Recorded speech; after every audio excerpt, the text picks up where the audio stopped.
দাঁড়াও, স্লাইড করো না, গুরুত্বপূর্ণ একটি টিপস শেয়ার করছি। দেখো, আমি 53 লিখলাম, গুণন 11 সমান সমান কত হবে? আমরা জানি এটা গুণ করতে আমাদের একটু সময় লাগবে, কিন্তু শর্টকাট যে টেকনিকটা সেটা হচ্ছে 5, আমরা এখানে 5ই লিখে দিলাম, এবং 3 আমরা একটু জায়গা ফাঁকা রেখে আমরা এই পাশে 3 লিখে দিলাম।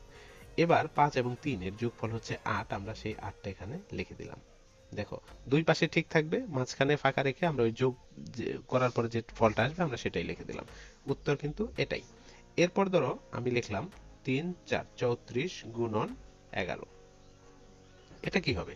এটাও কিন্তু সেম। দেখো, 3 মাঝখানে ফাঁকা রেখে আমরা 4 লিখলাম। এখন 3 এবং 4 এর যোগফল হচ্ছে 7।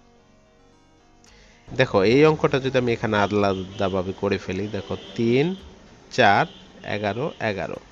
এখন 1 দিয়ে যদি 34কে গুণ করি তাহলে আমরা পাবো 34।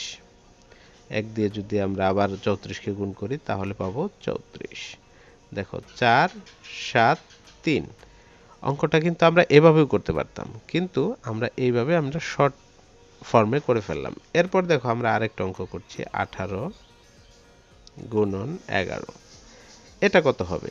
সেম, আমরা কিন্তু এর আগেও করেছিলাম, শর্টকাট যেটা একই হবে। 1 আমরা ফাঁকা রেখে 8 লিখলাম, 8 এবং 1 এর যোগফল হচ্ছে 9, আমরা এখানে 9 লিখে দিলাম। তাহলে দেখো, 25 গুণন 11 এটা কি হবে?